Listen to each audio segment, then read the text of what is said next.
प्रभु यीशु मसीह के सामर्थ्य नाम में हम मांगते हैं। तारीफ करो जोर से और बैठ जाओ अपने शरीर में और आत्मा में आप मेरे साथ खड़े हैं। आमीन। अपने हाथों को उठा के बोलो, मेरा ध्यान पवित्र कलाम के ऊपर है, वचनों के ऊपर है। दिन रात मैं इस पे ध्यान दूंगा और इसी पे चलूंगा। ये मेरे शुद्ध रहने का आधार, मेरे चंगे रहने का आधार है। मांगो अपने हाथों को उठा के।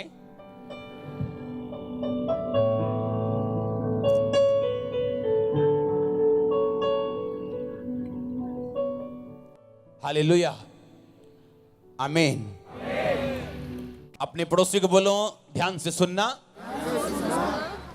क्योंकि सुनना जो तुम सुनते हो आज उसके वचन से वो विश्वास पैदा करता है, और विश्वास के बिना तुम परमेश्वर को खुश नहीं कर सकते।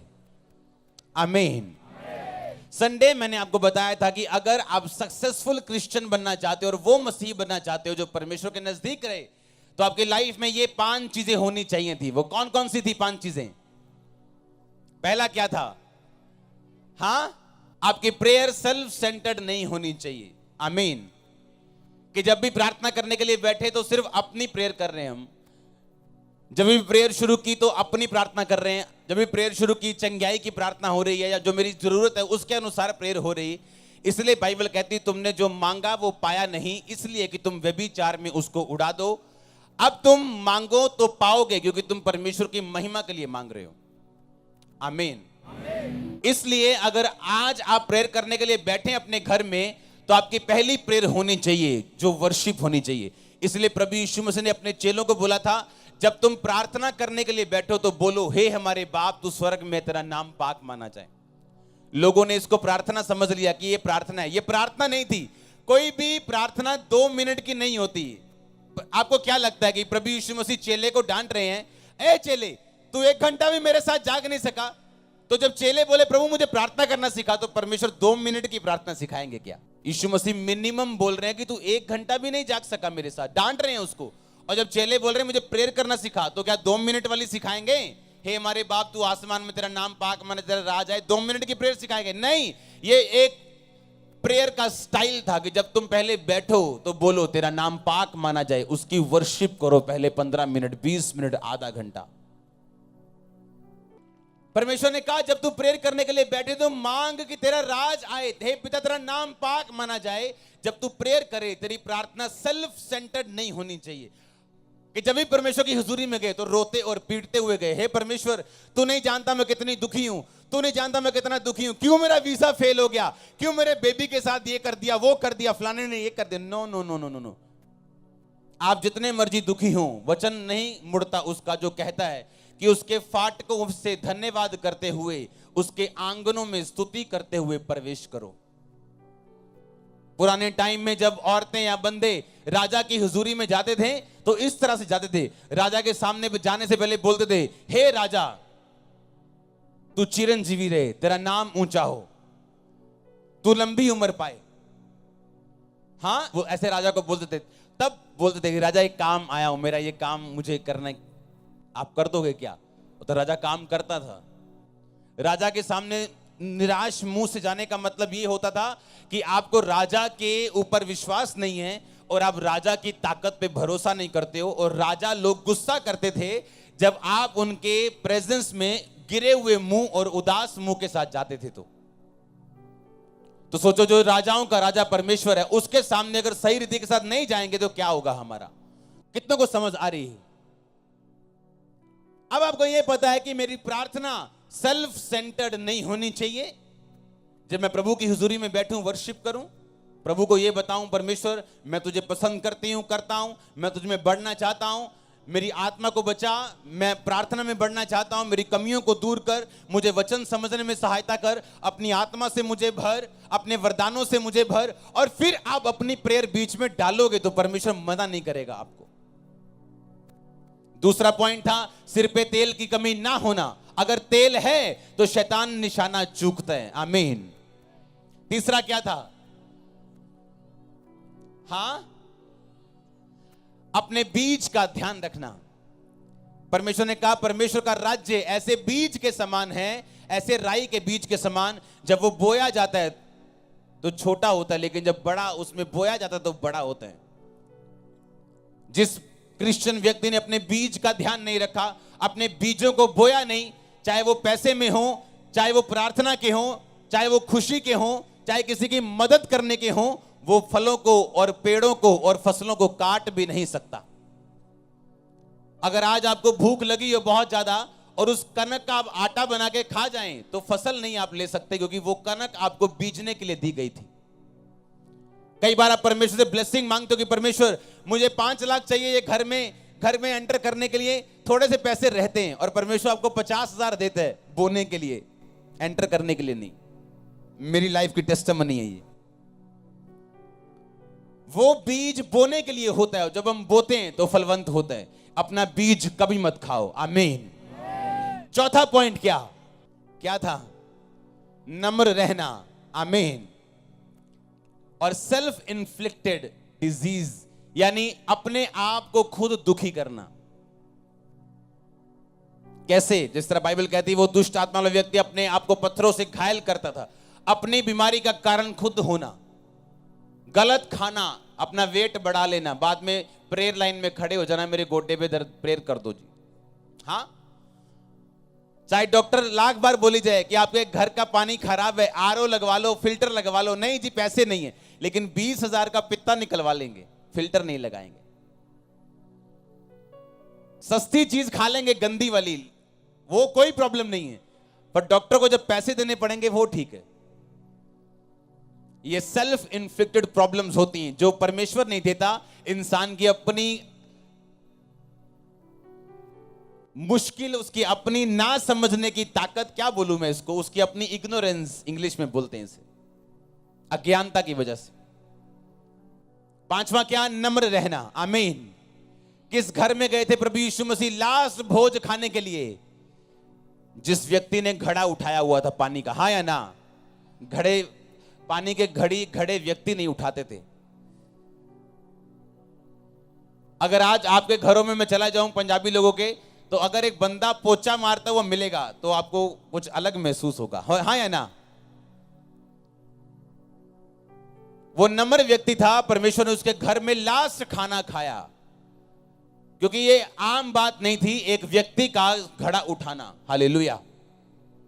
बाइबल कहती है जब तुम्हें ठोकर खानी हो तो घमंड आएगा आपकी लाइफ में।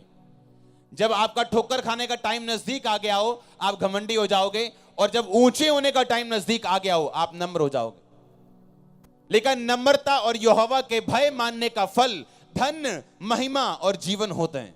और नाश होने से पहले, ठोकर खाने से पहले मनुष्य के मन में घमंड आता है। आमीन। पैसे का घमंड, हाँ, रिश्तेदारी में सबसे अमीर है इसका घमंड, जीविका का घमंड लिखा, अपनी पोजीशन का घमंड, अपने गिफ्टों का घमंड लिखा। ये सब घमंड आपको ठोकर खाने पे मजबूर करते हैं। हालेलुया। तो आपका पांचवा पॉइंट क्या था? आपने घमंड नहीं करना। जितना आप नम्र होते जाओगे, बाइबल तो इतना तक कहती है अगर तेरा मालिक, तेरा बॉस नॉन बिलीवर हो, अविश्वासी हो, तो उसके भी अधीन रहे और उसकी ऐसी आज्ञा मान जैसे प्रभु की आज्ञा मानते हैं। आज तो लोग जो क्रिश्चियन बॉस हैं उनकी आज्ञा नहीं मानते। आजकल तो लोग पास्टर्स की आज्ञा नहीं मानते हैं, जिनके मुंह से निकला एक वर्ड आपकी लाइफ को बना और बिगाड़ सकता है। तो जहां इस आज्ञाकारिता में कमी आती, वहां ब्लेसिंग्स में कमी आती। आपकी लाइफ में 2 योजनाएं होती हैं परमेश्वर की। एक होती परफेक्ट सिद्ध इच्छा, जिसमें आशीषें ही आशीषें होती हैं। एक होती है सिद्ध नहीं, आपकी ढीठ पुणे की वजह से इच्छा होती है, जिसमें आशीषें भी होती हैं और श्राप भी होते हैं। आपको सिद्ध इच्छा में चलना है। आमीन। नहीं जी मुझे नॉन बिलीवर से शादी करनी है, यह सिद्ध इच्छा नहीं है प्रभु की। हाँ, तो पांचवा पॉइंट, अपने पड़ोसी को बोलो नंबर 1। आमीन।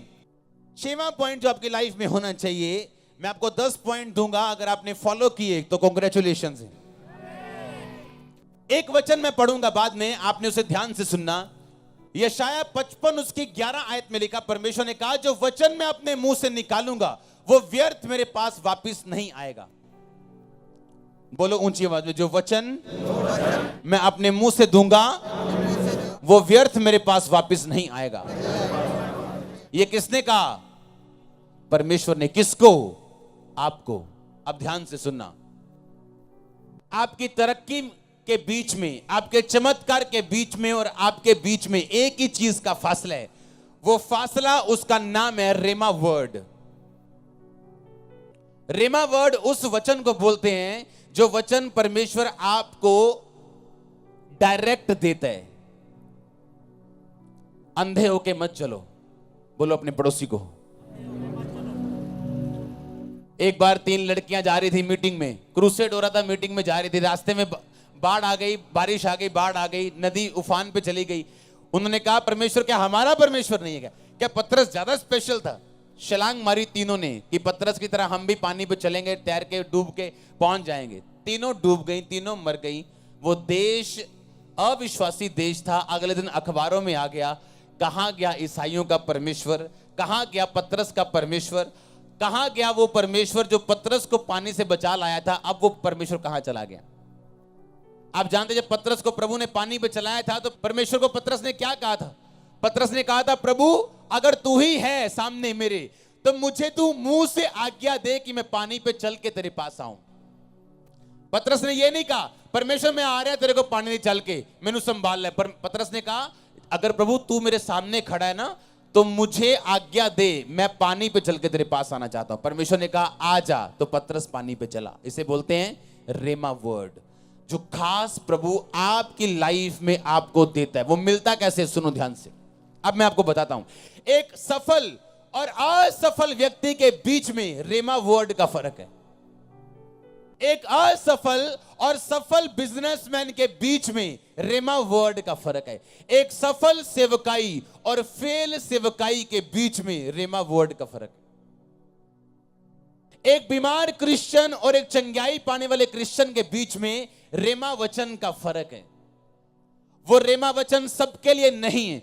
वो रेमा वचन बाइबल में नहीं लिखा। वो रेमा वचन आपको कैसे मिलता है वो मैं आज आपको बताऊंगा। हालेलुया। बाइबल कहते हैं रेमा वचन पाने के लिए जो छठा पॉइंट आपकी लाइफ में होना चाहिए वो परमेश्वर की हुजूरी है। आमीन। अगर परमेश्वर की हुजूरी आपकी लाइफ में नहीं है तो आप परमेश्वर के रेमा वचन को अपनी लाइफ में कभी नहीं पा सकते, चाहे आप किसी भी चर्च के मेंबर क्यों ना हो। क्योंकि रेमा वचन या तो परमेश्वर का दास आपको देता है या परमेश्वर तब आपको देता है जब प्रभु की हुजूरी आपकी लाइफ में हो और आप वचन पे मनन करने वाले व्यक्ति हो। रेमा वचन पाने के लिए जो पहला काम आपने करना है वो ये है, आपके घरों के दरवाजों के ऊपर, आपके चौखटों के ऊपर, आपके कमरों के ऊपर, ऑफिस में, गाड़ियों के ऊपर प्रभु का वचन लगा होना चाहिए। यह पहला पॉइंट है। आप जब अपने घर में एंटर करो तो वहां पे फोटो नहीं लगी होनी चाहिए प्रभु की, वहां प्रभु का वचन लगा होना चाहिए। फोटो लगी हो साथ में वचन हो कोई प्रॉब्लम नहीं, उस फोटो को हम माथा नहीं टेकते हैं। ये यहां के बच्चे को भी पता है। आमीन। तो पहला काम जो रेमा वचन पाने के लिए आपने करना है ये कि आपके घरों में, आपकी बाइबल पे, आपके जहां कहीं वचन लिख सकते हो लिख लो। क्यों? मैं आपको बताता हूं क्यों। जब मैं दुखी था और निराश था और बीमार था, मसीह में आने के बाद भी, सेवा करने के बाद भी, पवित्रताई में रहने के बाद भी, पैसा बोने के बाद भी, तो परमेश्वर की आत्मा ने मुझे बोला था बाइबल पढ़, और मैं बाइबल पढ़नी मैंने शुरू की। मुझे मेंटली अपसेट के दौरे पड़ते थे तो मैं क्या करता, पास्टर से एक तेल की बोतल पे प्रार्थना करवा के मैं अपने टेरिस पे चला जाता। मॉडल टाउन जलंधर में हमारी कोठी थी और टेरिस पे चला जाता था और अपने सिर को पूरी तरह से तेल से भर के और मैं बाइबल पढ़नी शुरू करता, आज भी मेरी जो बाइबल्स पुरानी हैं उन पे तेल के निशान हैं, आज भी उन पेपर्स पे, आज तक 14 साल बाद भी। मैंने आपको दिखाई भी थी एक संडे तेल के निशान वाली बाइबल। हाँ, 4 दिन में 3 दिन में मैं नया नियम खत्म करता था। बाइबल पढ़ता गया पढ़ता गया पढ़ता गया, और एक दिन बाइबल पढ़ते पढ़ते मेरे सामने आया, हे प्रियो, मसीह में तुम्हारा परिश्रम व्यर्थ नहीं, प्रभु के परिश्रम में बढ़ते जाओ। यह वचन मेरे लिए क्या बन गया? रेमा वचन। मुझे ऐसा लगा कि प्रभु ने मेरी प्रॉब्लम के बारे में मुझसे बात की है कि मैं क्यों चंगा नहीं हो रहा। मेरी मेहनत थोड़ी है, क्योंकि मेरी प्रार्थना सिर्फ 45 मिनट की थी।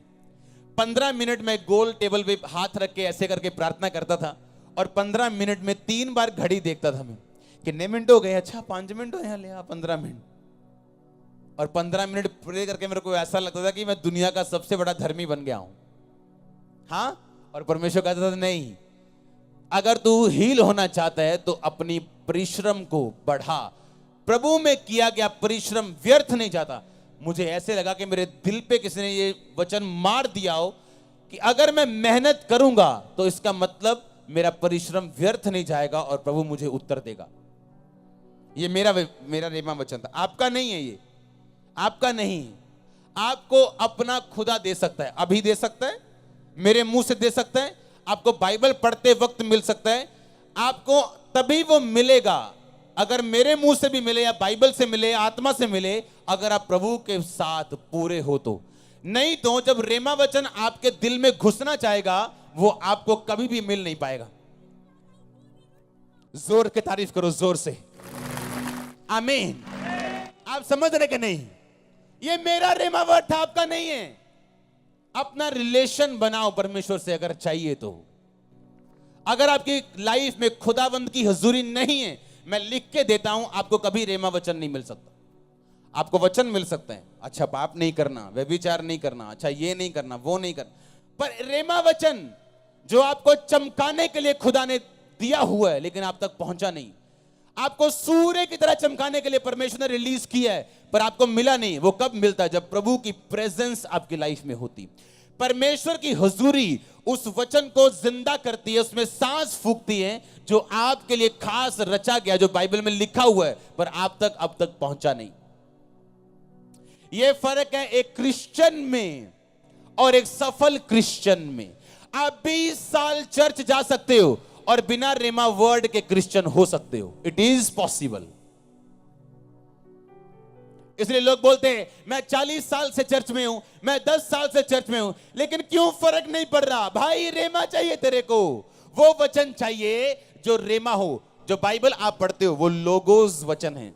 लोगोस वो हर बंदा पढ़ सकता है, उससे आपको ज्ञान मिल सकता है, आप पापों से छूट सकते हैं। पर एक खास वचन जो आपके लिए, आपकी परिस्थिति के लिए, खास आपके लिए परमेश्वर दे, वो लेने के लिए आपको लगातार लोगोस वचन पढ़ना पड़ेगा, क्योंकि लोगोस वचन से ही रेमा निकलता है।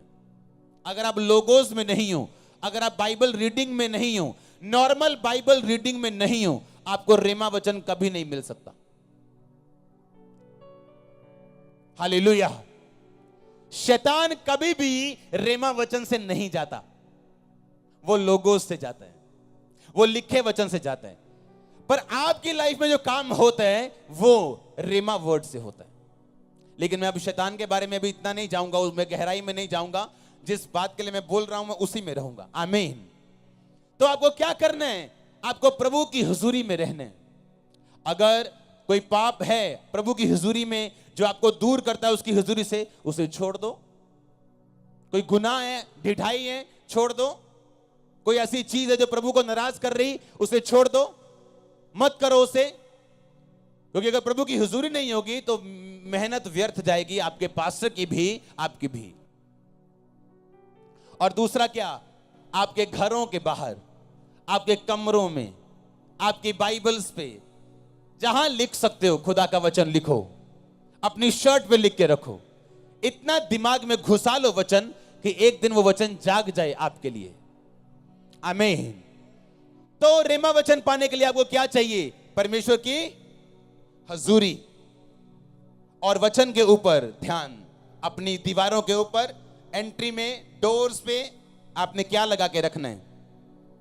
हाँ, क्या लगा के रखना है? अपने वचन को लगा के रखना है। आमीन।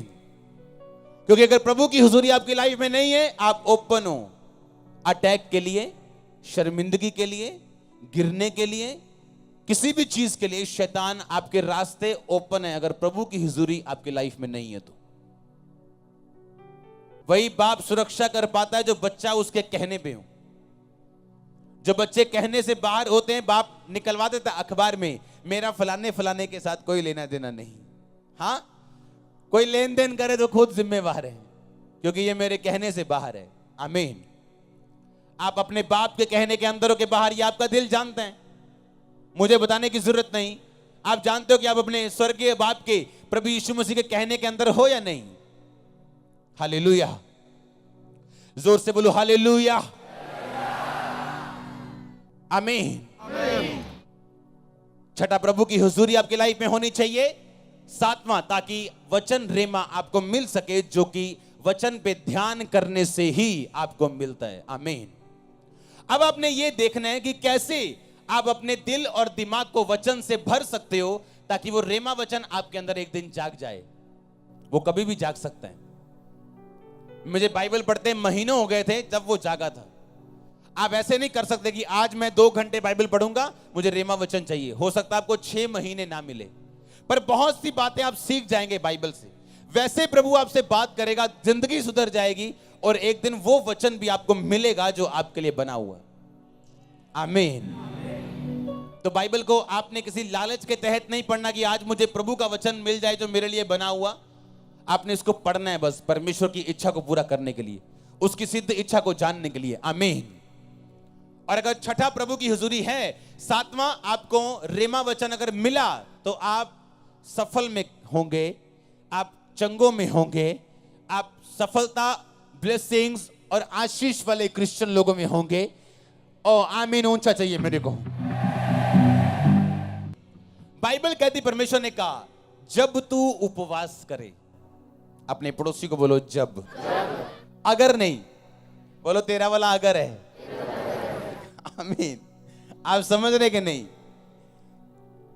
क्या लिखा बाइबल में? जब तू कि अगर तू। इसका मतलब अगर मैं उपवास वाला क्रिश्चियन नहीं हूं तो मैं रियल क्रिश्चियन नहीं हूं। शैतान को शुगर देनी पड़े, किडनी रोग देना पड़े, वो देगा, कहीं आप उपवास ना रख लो। कुछ भी करेगा वो, कमजोरी देनी पड़े, कुछ देना पड़े, वो आपको देगा ताकि आप रोजा ना रखो। और जिस दिन आपने कहा कोई प्रॉब्लम नहीं, अगर मुझे ये दिक्कत है, मैं दिन रात का उपवास नहीं रख सकती, क्या 5 बजे तक नहीं रख सकती? क्या 2 बजे तक नहीं रख सकती? क्या 12 बजे तक नहीं रख सकती? शुरू तो करो, बंधन टूट जाएंगे। शुरू करो। उसने ये नहीं कहा इफ यू फास्ट, उसने कहा जब तू।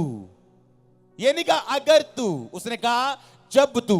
तो जब तू मतलब ये कमांड है क्रिश्चियन बंदे के लिए, उसके लिए रोजे जरूरी हैं। मैं जी काम करदा बहुत ते मैं रोजा नहीं रख सकता। ताई काका जो तू काम करन जाना ते गवाचियां गावां वांगू वजदा फिरदा इधर उधर, तेनू पता नहीं लगता करना की है। क्यों नहीं पता लगता? क्यों? जिस तरह खा खा के शरीर मोटा हो जाता ना, चमड़ी ते टीका नहीं डॉक्टर ला पाते, आत्मावां मोटियां हो गई हैं, टीका नहीं ला पाते दूत। वो चंगाई का टीका लैके आते पर चमड़ी इन्नी मोटी है आत्मिक, ਉਹਦੇ ਵਿਚਾਰੇ ਟੀਕੇ ਵਿੰਗੇ ਹੋ ਜਾਂਦੇ ਉਹਨਾਂ ਦੇ। ਕੀ ਕਰਨ ਦੂਤ ਵੀ। हाँ, जब तू, अगर तू नहीं, जब तू। इसका मतलब फास्ट रखना हर बंदे के लिए जरूरी है और कमांड है ये स्वर्गीय। जब तू प्रार्थना करे तो अपनी कोठड़ी में जाओ और अपने पिता से गुप्त में प्रार्थना कर। जब तू उपवास करे, जब तू दान दे, उसने ये नहीं कहा अगर तू दान करे, कब मूड कर जाए तेरा, जब पैसे आ जाए। अगर तू फास्ट करे, कहता जब तू फास्ट करे, जब तू प्रेयर करे। इसका मतलब फास्टिंग, प्रेयर ये आपकी लाइफ में मस्ट है, आपकी लाइफ में जरूरी है। कोई इसको एक्सक्यूज मी कह के बच नहीं सकता। आमीन। अगर तू उपवास करे नहीं, जब तू उपवास करे तो अपने चेहरे पे उदासी मत ला, खुश रहे, खुश रहे, आनंदित रहे। आनंद का आत्मा पे आए। ओ आमीनूचा, आनंद आपका लेखो नमा साथे, आनंद का आत्मा आपका, आनंद का आत्मा आपका, मैंने कहा आनंद का आत्मा आपका। Spirit of Joy yours, Joy का आत्मा आपका यीशु मसीह के नाम में। आमीन, हालेलुया। ऐसे भी लोग होते हैं जब रोजा रखते हैं तो उनकी मासियों को तक को पता होता है रोजा रखे। पूरे मोहल्ले को मालूम, पूरी टीम को मालूम होता है कि फलाने बंदे ने आज रोजा रखा हुआ। परमेश्वर ने कहा अगर लोगों को मालूम हो गया तो ने फास्टिंग की है, तुम्हारा प्रतिफल खत्म हो गया। जब मैं फास्टिंग करता हूं, मैं इतना भी ध्यान रखता हूं कि मेरे दाहिने हाथ को भी मालूम ना हो मैंने फास्टिंग की, मेरे घर के वर्कर्स को मालूम ना हो मैंने फास्टिंग की, किसी को पता ना हो मैंने फास्टिंग की। बाइबल का एक एक वचन आग का ताया हुआ वचन है। वो यीशु मसीह के मुंह से निकला एक वचन आपकी लाइफ चेंज कर सकता है पूरी तरह से। आप जानते हैं बाइबल, डॉक्टर लोग भी जब इसे पढ़ते हैं हैरान होते हैं। डॉक्टर लोग पढ़े लिखे, उन डॉक्टर्स की मैं बात कर रहा हूं जो लोग कैंसर की मेडिसिन को खोजते हैं, कैंसर की मेडिसिन बना रहे हैं। ऐसे हाई डॉक्टर्स जिनकी तनख्वाह करोड़ों में, जो आपके सामने नहीं आते, वो किसी बंदे को देखने नहीं आते, उन डॉक्टर्स की मैं बात कर रहा हूं। आप यीशु मसीह के वचनों को पढ़ो। यीशु मसीह ने कहा जब तेरा पुत्र तुझसे रोटी मांगे तो क्या तू उसे बिच्छू देगा? हाँ? अंडा मांगे क्या सांप देगा? हाँ? मछली मांगे क्या सांप देगा? रोटी मांगे क्या पत्थर देगा? बोलो। आज भी अगर आप मेडिकल साइंस चेक कर लो तो इस दुनिया के सबसे अच्छे खाने में से मछली एक है। जाओ किसी डॉक्टर से बात कर लो। आज भी नॉन वेज लोग ना खाएं कोई प्रॉब्लम नहीं, बाइबल खाने के लिए नहीं, ना खाने के लिए नहीं बोलती। आज भी अगर आप चेक करो तो विटामिन डी आपको सिर्फ धूप से मिलता है, हाँ, और किसी सब्जी से नहीं मिलता, वो आपको मछली से मिलता है और अंडे से मिलता है। अंडा, मछली और रोटी दुनिया का सबसे हेल्थी फूड है। जाओ चेक कर लो मेडिकल साइंस, जो यीशु मसीह के मुंह से निकला वो बेस्ट है भाई, वो बेस्ट है, बेस्ट है वो। मैंने कहा उसे साइंस तोड़ नहीं सकती। यीशु मसीह ने चिकन नहीं कहा, डक नहीं कहा, पालक नहीं कहा, हाँ, कहा रोटी। अगर तेरा बेटा रोटी मांगे तो क्या तू उससे पत्थर देगा? तेरा बच्चा अगर अंडा मांगे क्या बिच्छू देगा? क्या वो मछली मांगे तो क्या सांप देगा? ये तीन चीजें देख लो अपनी लाइफ में। डॉक्टर से पूछ लो, मेडिकल साइंस से पूछ लो, गूगल बाबा से पूछ लो, हाँ, वो भी आपको बताएगा द बेस्ट फूड। वो आपको तीन का नाम लेगा। आमीन। यीशु मसीह के मुंह से निकला एक वचन आपके लिए, आपकी बेहतरी के लिए, सांस फूका हुआ, जीवन पाया हुआ वचन अगर अंदर गया तो कुछ होने वाला है। आप डेड फील नहीं करोगे अपने बिजनेस में, अपनी जॉब में, अपने कैरियर में, अपनी स्पिरिचुअल लाइफ में, अपने घर में, अपनी मैरिड। आप डेड फील नहीं करोगे अगर वर्ड ऑफ गॉड, ये सांस पाया हुआ, अगर पवित्र आत्मा का फूका हुआ वचन आपके अंदर है तो। आमीन, हालेलुया। परमेश्वर ने कहा था तुम मन्ना खाओगे। आसमान से ना मन्ना गिरता था। आप ध्यान से सुनना, वो लिखा वो तेल के बने पुए के समान, मशरूम तो है नहीं था वो, आप ऐसा बोल सकते हो। आप एक बात जानते हो, वो नॉनवेज फूड नहीं था। कौन सा था? वेजिटेरियन। हाँ के ना? 40 साल इजरायलियों ने वो मन्ना खाया और आप बिलीव करो वो कभी बीमार नहीं हुए, कभी भी उनके पैर नहीं फूले। बाइबल कहती मन्ना खा के। मेडिकल साइंस के मुताबिक अगर आप सिर्फ मशरूम खाओ तो आप में और चीजों की कमी हो जाएगी, फाइबर की कमी हो जाएगी, चीजों की कमी हो जाएगी। लेकिन वो मन्ना खा के 40 साल कोई बीमार नहीं था, निर्बल नहीं था, सब मजबूत थे, एक भी निर्बल नहीं था। 20 लाख लोगों में एक भी बुजुर्ग ऐसा नहीं था जिसे उठा के लेके जाना पड़े। ये उसके वर्ड की ताकत है। आमीन। और आज भी अगर आपने परमेश्वर की बात को सुना तो उसमें ताकत है आपको उठाने की। आमीन। आप समझ रहे कि नहीं? उसकी हुजूरी में रहना, डिवाइन वर्ड, रेमा वर्ड परमेश्वर से लेना, उसको लिख के रखना सब तरफ, हाँ या ना? प्रेयर और फास्टिंग वाली जिंदगी जीना, हाँ या ना? और गैर भाषा में बातें करना। 9वां पॉइंट, किसमें बातें करना? अगर नहीं है प्रभु आपको देगा। बाइबल कहती है जब तू गैर भाषा में बातें करता है तो अपनी ही उन्नति करता है। जो गैर भाषा में बातें करते हैं वो अपनी उन्नति करते हैं, जो भविष्यवाणी करते हैं वो कलीसिया की उन्नति करते हैं। इसलिए अगर तुम अपने शरीर, प्राण, आत्मा की उन्नति चाहते हो तो तुम गैर भाषा में बातें करोगे। अगर गैर भाषा तुम्हारे पास नहीं है तो परमेश्वर के दास पौलुस ने कहा तुम परमेश्वर से मांग सकते हो, वो गैर भाषा तुम्हें दे सकता है। आमीन। मुझे गैर भाषा जब मिली थी तो 3 वर्ड मिले थे और वो प्रेयर करते हुए मुझे मिले थे। अगर आप गैर भाषाओं में बातें करें तो आप स्वर्ग दूतों की बोलियां बोलेंगे और बाइबल कहती है कि आपकी प्रार्थना शैतान समझ नहीं पाता और आप भेद की बातें आत्मा में होकर परमेश्वर से बोलते हैं। एक बंदा उठा रात को, बिल्कुल आधी रात को, बेचैन हो गया, एकदम बेचैनी उसे हुई, उठ गया एकदम। उसे मालूम नहीं था क्यों उठा, बेचैन क्यों है। पवित्र आत्मा ने कहा गैर भाषा में प्रार्थना कर। गैर भाषा में प्रार्थना करता करता करता करता 1 घंटा बीत गया, बेचैनी खत्म हो गई। उसे मालूम था कुछ हो गया ऐसा, मेरा काम खत्म हो गया, होली स्पिरिट ने मुझसे प्रार्थना करवा ली, सो गया। थोड़े दिन के बाद अपने सगे भाई से मिला। उसके सगे भाई ने कहा फलानी फलानी डेट को मुझे हार्ट अटैक हो गया था और जब मुझे डॉक्टर के पास लेके जा रहे थे तो वो मेजर हार्ट अटैक था और मेरी डेथ हो गई थी। और मुझे मालूम नहीं क्या हुआ उस टाइम कि एकदम से मुझे झटका सा लगा और मैं उठ गया और मेरा हार्ट ठीक है अब तक। और उसने कहा कि उसी दिन को होली स्पिरिट ने मुझे बेचैन कर दिया और मुझे मालूम नहीं था कि बेचैनी क्यों है और मैंने गैर भाषा में प्रार्थना करनी शुरू कर दी। अगर उसके पास गैर भाषा ना होती तो आप ये सोचो अगर वो अपनी भाषा में प्रार्थना करता तो कितनी कर लेता। मैं एक बुक लिख रहा हूं आपके लिए, जल्दी आपको दूंगा। उसमें मेरा 40वां प्रेयर पॉइंट है कि परमेश्वर जो मैं नहीं मांग सका अपनी जुबान से वो भी मुझे देना जो मेरे लिए जरूरी है। मैं आपको सिखाऊंगा बहुत सी चीजें। आमीन।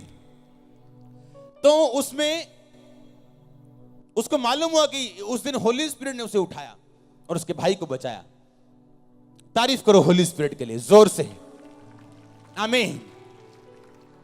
एक दिन एक लड़की को किडनैप करके ले गए, किडनैप कर लिया, गाड़ी में बिठा लिया, उसका रेप करने वाले थे। वो लड़की आत्मा में भरी हुई थी, उसने गैर भाषा बोलनी शुरू कर दी। जैसे ही उसने गैर भाषा बोली वो लड़के आपस में किसी एक बात से लड़ने लगे। इतना लड़े वो, उन्होंने गाड़ी रोकी, लड़की को धक्का देके बाहर निकाला और चले गए। और ये रियल स्टोरी है, आपको मिल जाएगी इंटरनेट पे। गैर भाषा कंफ्यूज करती है एनिमीज को, दुश्मनों को। गैर भाषा प्रभु की भाषा है, गैर भाषा आपकी उन्नति के लिए। इसलिए पौलुस ने कहा मैं सबसे ज्यादा कलीसियाओं को बनाने वाला प्रेरित हूं, सबसे ज्यादा पत्रियां लिखने वाला प्रेरित हूं, और उसने कहा सबसे ज्यादा गैर भाषा बोलने वाला भी मैं हूं। आमीन। इस मीटिंग में आने से पहले मैं सिर्फ गैर भाषा में प्रार्थना करके आया हूं। गैर भाषा आपको स्वर्गीय जो भाषा है परमेश्वर की, जो ना हिंदी है ना पंजाबी है ना इब्रानी है, वो आपको ट्रांसलेट करती आपकी आत्मा के अंदर। आमीन।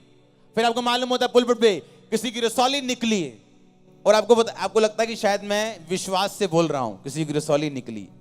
कुछ चीजें विश्वास से नहीं बोली जाती, देखकर बोली जाती हैं होली स्पिरिट से। आमीन। और डाउनलोड तब होता है जब इंटरनेट कनेक्शन पूरा हो। हाँ, और ये डाउनलोडिंग तब अच्छी होती है जब कनेक्शन पूरा हो। और गैर भाषा की प्रार्थना हाई स्पीड इंटरनेट है। आमीन। ये ब्रॉडबैंड है। हाँ, आपकी भाषा में सुपर इंटरनेट है। ये 2G वाला नहीं है, 5G वाला है, 4G से भी आगे है, 6G 7G है, 1000G वाला इंटरनेट है ये। आमीन। और आपके ऊपर डाउनलोड होती हैं चीजें, आपको मालूम होता है आपका सगा भाई कोई गलती में है, आपके सगे भाई का दोस्त गलत है, आपको मालूम होता है चीजों को, फिर आप ध्यान से उन चीजों को कवर करते हो। अपनी लाइफ का मेजर डिसीजन लेने से पहले अगर आपकी लाइफ में प्रेयर नहीं है तो वो डिसीजन शैतानी है। शैतान आपको गाइड कर रहा है, शैतान आपको लेके जाएगा। अगर आपकी लाइफ का मेजर डिसीजन लेने से पहले अगर आपकी लाइफ में प्रेयर नहीं है और गैर भाषा नहीं है तो हालेलुया। तो गैर भाषा में बातें करना ये विश्वासी की निशानी है। बाइबल कहती है, मरकुस उसका लास्ट बाब कहते हैं, जो मेरे विश्वासी होंगे वो अन्य अन्य भाषाएं बोलेंगे। हालेलुया। तो आपने क्या करना है? गैर भाषाओं में बातें करनी है। अगर नहीं है तो जब वर्शिप होती है चर्च में, जब आप 1 घंटा आके वर्शिप करते हो, उस वर्शिप में मांगो प्रभु से, वो आपको देगा और आपको मिलेगी। इस चर्च में आपको मिलेगी, जहां जहां भी जीवित चर्च है आपको मिलेगी। आमीन। कितनों को समझ आ रही है?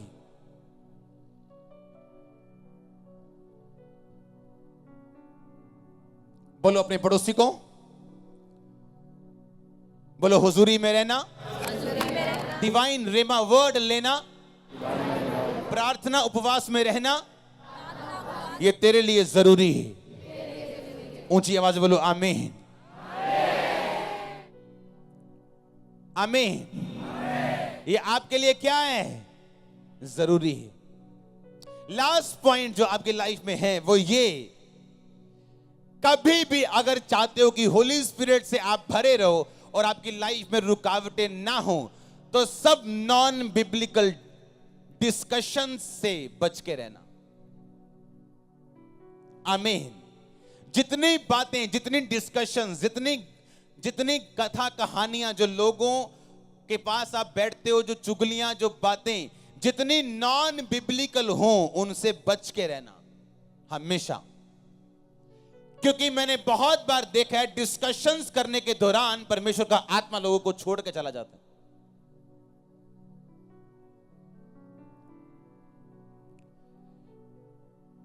एक पास्टर था, वो अपने स्पिरिचुअल फादर के पास गया। उसने कहा, अपोस्टल मैं ऐसे ऐसे प्रेयर कर रहा हूं लेकिन मेरी प्रेयर का उत्तर नहीं आ रहा। ओके ठीक है, तू रोजे रखना। कितने? 7 रोजे रखना। ओके, 7 रोजे रख के प्रेयर की, वापस आया, कुछ नहीं हुआ। अच्छा कुछ नहीं हुआ, अच्छा तू ऐसा कर, तू भी 3 रोजे रख, मैं भी रखता हूं। 3 उसके फादर ने रोजे रखे। अच्छा क्या हुआ? कुछ नहीं हुआ। प्रॉब्लम और बढ़ गई। क्या हो गया? ये बुलाया, बिठाया, और होली स्पिरिट ने कहा, क्योंकि जब आप अपना काम कर लेते हो और फिर आपकी बस हो जाती है, होली स्पिरिट आपको बताता है। और होली स्पिरिट ने बोला, इससे पूछ कि एक जगह तेरी बुराई हो रही थी और ये उस जगह इन्वॉल्व था तेरी बुराई में। और उसने कहा, तू एक जगह पे था जहां लोग मेरी बुराई कर रहे थे। उसने कहा, हां जी मैं था, लेकिन मैंने अपना मुंह नहीं खोला। उन्होंने कहा, अगर तेरा मुंह नहीं खुला पर तू उस डिस्कशन में शामिल था कि नहीं? कहता था। कहता ये कारण है तेरी प्रार्थना का उत्तर ना आने का।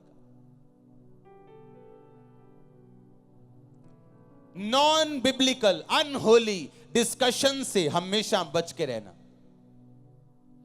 घटिया लोग लोगों के बारे में बातें करते हैं, ये घटिया लोगों की निशानी होती है। घटिया लोग जब भी बैठेंगे सिर्फ लोगों की बातें करेंगे। एवरेज लोग जब भी बैठेंगे इवेंट्स की बातें करेंगे, घटनाएं जो उनकी लाइफ में हुई। टॉप लोग जब बैठेंगे विजन के बारे में बातें करेंगे, क्या करना है, कैसे करना है, कैसे बढ़ना है, क्या करना है, क्या करें और कौन सा स्टेप लेना है, क्या करना है, जो भी करना है करो।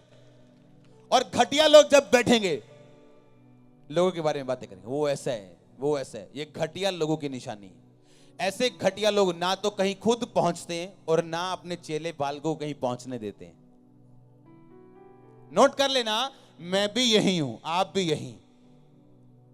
ये मशरूम चर्च तो नहीं है जो उठा और खत्म। अभी 14 साल हुए, अभी हजारों साल जब तक यीशु मसीह ना आए यही है।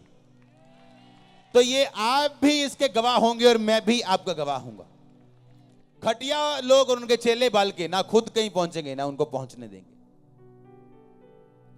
एवरेज लोग जो ठीक ठीक लोग होते हैं वो इवेंट्स के बारे में बातें करते हैं, घटनाएं क्या हुई। और जो टॉप लोग हैं वो सिर्फ विजन के बारे में बातें करते हैं, हमें क्या करना है। आमीन। मुझे किसी के फेल या किसी के पास होने का कोई मतलब नहीं, मुझे अपने आप से है कि क्यों प्रभु ने मुझे दिया, क्या मैं कर पा रहा हूं कि नहीं। आमीन।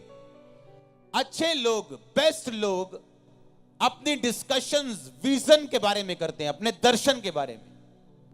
तो अगर आपने 10 पॉइंट पूरे किए तो कांग्रेचुलेशन होने वाला है चर्च। हालेलुया।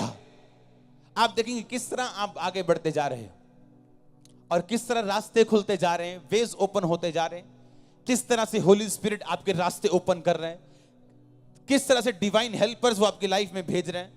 आपको मालूम होगा किस तरह से वो आपको ऐसे लोगों से मिला रहे हैं, किस तरह से वो आपके रास्ते खोल रहे हैं। आमीन। आपका अगुआ कभी रॉन्ग नहीं हो सकता, हमेशा ध्यान रखना। आपके अगुए और आपके परमेश्वर के बीच में जो हमेशा सही होगा वो परमेश्वर होगा। आपके और आपके अगुए के बीच में जो हमेशा सही होगा वो आपका अगुआ होगा। इसको हमेशा ध्यान रखना। आमीन। आपका अगुआ और परमेश्वर जब वो दोनों हो तो उनमें से हमेशा प्रभु सही होगा। आप और आपका अगुआ अगर दोनों हो तो आप कभी सही नहीं हो सकते, चाहे आपकी लाख दलीलें अच्छी हो, क्योंकि ये मैनेजमेंट के खिलाफ है, ये प्रभु की मैनेजमेंट के खिलाफ है। वो कभी दो लोगों से बात नहीं करता, एक कलीसिया में दो कभी लीडर नहीं उठाता, लीडर एक होते हैं। आपने देखा होगा, मैं अभी बैप्टिज्म दे रहा था संडे और आज भी दूंगा मीटिंग के बाद। आप इमेजिन करो जब 400 बैप्टिज्म हो एक हफ्ते में, कितने, मतलब 300 तो 250-300 तो दे चुका हूं मैं, अभी आज पूरे कर लूंगा जितने बोले। सुनो ध्यान से। पुराने टाइम में जब 10 साल पहले बैप्टिज्म होते थे, 30 बैप्टिज्म करा वो 30 लोग प्रभु नु ग्रहण कर गए भी, बल्ले बल्ले बल्ले बल्ले। और जब हर संडे 400 लोग बैप्टिज्म ले, कैसा लग रहा है आपको? सुनो एक और बात, कल कहा प्रभु ने मुझसे कि जिस तरह तू बपतिस्मे दे रहे हैं, टाइम आ रहा है चर्च में सैकड़ों के हिसाब, जब आज बपतिस्मे होते हैं सैकड़ों के हिसाब से लोग मसा किए जाएंगे, याद रखना। मैंने अब तक एक भी बंदे को मसा नहीं किया है। कोई नाम क्या के जो मर्जी लगाई जाए अपने, मेरी ओर से एक भी बंदा मैंने अभी तक मसा नहीं किया अपनी मिनिस्ट्री में। और मैं इतनी जल्दी वाला इंसान हूं, आज से 5 साल पहले मैं प्रेयर कर रहा हूं अपने प्रेयर रूम में, और मेरे मन में आया कि जो वरदान मेरे पास है मैं ये चाहता हूं कि ये मेरे स्पिरिचुअल सन्स के पास भी जाएं। तो मैंने सोच लिया कि मैं अपने एक सन को हीलिंग का वरदान जो है वो ट्रांसफर करूंगा और इंपार्टेशन करूंगा। मैंने सोच के बैठ गया। मैंने अपने मोबाइल पे नोट कर लिया। प्रभु जब भी मुझसे बात करता है मैं नोट कर लेता हूं, मैं भूल ना जाऊं। प्रेयर कर रहा हूं, आधे घंटे बाद प्रभु ने कहा जिसके ऊपर तू ये वरदान देना चाहता है उसको फोन कर। मैंने कहा क्यों? प्रभु ने कहा फोन कर। मैंने फोन किया, मैंने कहा हाँ हेलो। प्रभु ने कहा इससे पूछ क्या तेरी गर्लफ्रेंड है? मैंने कहा ओए तेरी गर्लफ्रेंड है? पापा जी। मैं कहा मेरी गल का जवाब देना हाँ कि ना, जे तू झूठ बोलिया तू फायर है अज। कहता है जी। मैं कहा धन्यवाद प्रभु। हाँ मैं इतनी जल्दी में रहा हूं कि इसको भी दे दो, इसको भी दे दो, उसको खड़ा कर दो। प्रभु ने कहा नहीं, जो लोग मैंने तुझे देने हैं वो अभी आ रहे हैं, आए नहीं, अभी कुछ आए। जो रियल लोग होंगे अभी कुछ आए, कुछ हैं वो, और जो आने वाले आप भी यही, ये कैमरा भी यही, ये फेसबुक भी है, ये यूट्यूब भी है। सुनो टाइम आने वाला है जिस तरह आज बपतिस्मा लाइन लग के होता है। प्रभु ने मुझे बताया था तेरी चर्च में बैप्टिज्म डिपार्टमेंट होगा, सुबह 9 से शाम 5-6 बजे तक बैप्टिज्म रोज होंगे लाइन में। सुनो, और ये बात मैं ऑन रिकॉर्ड बोल रहा हूं, इतने लोग यहां प्रभु ने कहा मसा होंगे और तेरे वरदानों से जो मैंने तुझे दी इतने लोग भरेंगे, आप देखोगे सैकड़े लोग एक एक दिन में मसा होंगे इस चर्च में। आप देखना, गॉड्स टाइम इज द, आप जानते हैं ये जल्दी वाला काम नहीं है। पौलुस ने कहा किसी पे जल्दी हाथ मत रखना। आप लोगों के धैर्य को चेक करो, 5 साल 10 साल नहीं, चेक करो उनको। जिसने भागना है उसने भाग जाना है, और जो बिना लालच का खड़ा रहेगा उसी को देना। प्रभु कहता कभी ऐसे लोगों को मत देना जिनको अपने फ्यूचर की चिंता ज्यादा और तेरी और मिनिस्ट्री की चिंता कम है। कभी मत मसा करना। अब इमेजिन करो अगर मैं गिफ्ट इंपार्ट करता एक ऐसे बंदे के ऊपर जिसकी गर्लफ्रेंड थी चर्च में ही। अब इमेजिन करो, और जब भी लोगों को मैं यहां से निकालता हूं और फायर करता हूं, मैं कभी बता के नहीं करता हूं कि उसने गलती की, कर दिया बस, दैट्स इट। मैं लोगों एक बात बोलता हूं, मेरे को एक प्रभु के दास ने एक बात बोली थी कि अगर तू सख्त ना हुआ ये तेरी चर्च को कुछ और बना देंगे। मैं वो शब्द नहीं बोलना चाहता हूं यहां। अगर तूने सख्ती ना की तो तेरी चर्च को कुछ और बना देंगे ये लोग। इसलिए डंडा मजबूत है यहां, तेल वाला डंडा जो पड़ता ना आतंकवादियों के। हां, तो प्रभु ने मुझे कहा कभी जल्दी मत कर। जो लोग तेरे हैं उनको तू मसा ना भी कर, वो तेरे हैं। और आप देखना जब असली कोई मसाज जिस पे मैं करूंगा उसका रंग रूप चाल ढाल देखना, आपको नजर आ जाएगा मसा करना किसे कहते हैं। आमीन। तो मैं तो मजा ले रहा हूं और मैं तो देख रहा हूं। आमीन। मैं तो एंजॉय कर रहा हूं अपनी लाइफ। जो लोग जल्दी में हैं, हां अब तक कुछ नहीं हुआ, अब तक कुछ नहीं हुआ, अब तक, उनको कभी कुछ मत दो, नेवर। और जो लोग बैठे हैं कि हम मिले ना मिले कोई टेंशन नहीं, वो आपके असली हकदार हैं। आप इमेजिन करो आप प्रभु के पास बैठे हो और आप सोच रहे हो पता नहीं प्रभु ने देना है कि नहीं देना, पता नहीं यार प्रभु दा की बनूंगा मेरा, अब पता नहीं प्रभु ने मैनू चंगा करना है। प्रभु सोचता है यार तेरे को मेरे पे फेथ नहीं है मेरे को, तो मैं तो तेरी लाइफ में कुछ नहीं कर सकता। आमीन। आप देखना अपनी आंखों से ऐसे लाइन में मसा होगा। ये तो अभी ट्रेलर चल रहे हैं, रिहर्सल चल रही, अभी रियल सीन तो आने बाकी। अभी तो हम कमरे में बैठे हैं, अभी हॉल बनाना बाकी। अब सोच लो अगर कमरा ऐसा है तो हॉल कैसा होगा।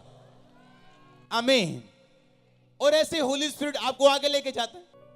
आज मैं वचन पढ़ रहा था एक अपने लिए, तो मेरे सामने पौलुस का एक खत आया और उसमें लिखा था कि तुम में दलबंदी भी अवश्य होती होगी, तुम में फूट भी अवश्य होती होगी, ताकि जो लोग खरे हैं वो प्रकट हो जाएं। जब कोई पास्टर आपकी चर्च से या आपके लोगों से कोई लोगों को लेके जाना चाहे, कभी उसे मना मत करना। क्यों? आपकी भेड़ वो कभी लेके नहीं जा पाएगा, आपकी बकरियां लेके जाएगा जो आपके लिए फ्यूचर ट्रबल हैं। नेवर, कभी मत टेंशन लेना। अगर कोई बंदा जाए कभी चिंता मत करना। ये प्रभु ने मुझे सालों पहले सिखाया था कि तू वो सफाई नहीं कर सकता जो मैं कर सकता हूं। और आप ध्यान रखना, जो पास्टर बकरियां लेके जाते हैं वही बकरियां उनको तंग करती हैं बाद में, क्योंकि भेड़ें कभी तंग नहीं करती और भेड़ें कुछ भी हो छोड़ के नहीं जाती। आमीन। तो इसलिए प्रभु ने कहा शांति रखो, एंजॉय करो, हां हौसला रखो, सब कुछ अंडर कंट्रोल है। आमीन। Everything, hallelujah. आपके दुश्मन आपकी हेल्प कर रहे होते हैं ऐसे लोगों से बचने के लिए जो आपके लिए फ्रूटफुल नहीं, फ्यूचर में उनका कोई स्थान नहीं आपकी लाइफ में। आमीन। और वो काम आप नहीं कर सकते, वो काम आपके दुश्मन कर सकते हैं। इसलिए प्रभु ने कहा अपने दुश्मनों को ब्लेस करो, प्रेयर करो, डोंट वरी। कितने मेरी बातों को समझ रहे हैं? क्योंकि आप ऐसे लोगों को अपने करीब नहीं रख सकते हो जो आपकी ओबीडियंस में ना हो। हां, मेरे ख्याल से अगर आपने फ्रेंडशिप कर ली, हेलो बोल दिया, तो आप व्यभिचारी हो मसीह में आके। अगर आप मिनिस्ट्री में हो तो जरूर नहीं आप टच करोगे या आप गलत काम करोगे तो आपने गलत हो। आप अगर ऐसे हो तो आप गलत हो मेरी निगाह में, क्योंकि सेवकाई डिमांड करती है high holiness, high obedience, high discipline, क्योंकि ये दुनिया का सबसे बड़ा काम है जो आप कर रहे हो, सबसे बड़ा। अमेरिका के राष्ट्रपति के पास एक बंदा नौकरी लेने गया। अमेरिका के राष्ट्रपति ने बोला पहले क्या करते थे? कहला पहले पास्टर था। कहता भाई साहब इससे ऊपर मेरे पास नौकरी नहीं, जाओ वही करो, कोई जॉब नहीं इसके ऊपर। पास्टर हो ना, इससे ऊपर कोई जॉब नहीं, जाओ वही करो। हालेलुया। तो प्रभु आपको बचाते हैं अगर होली स्पिरिट आपके पास है तो। आमीन। मूसा चाहता था अभी लोग छूट जाएं। जब वो 40 साल का था, लोग मैच्योर नहीं थे। सिर्फ मूसा की बात नहीं, लोग भी मैच्योर नहीं थे कि वो छूट जाएं। परमेश्वर ने 40 साल निकाले और लोगों को मैच्योर करने के लिए। आप चाहते हो कि पर लोग खड़े हो जाएं, मसा हो जाएं, ये हो जाएं, पर वो मैच्योर नहीं। उनके काम बताते हैं, कर्म बताते हैं, बातें बताती हैं, वो मैच्योर नहीं। हालेलुया।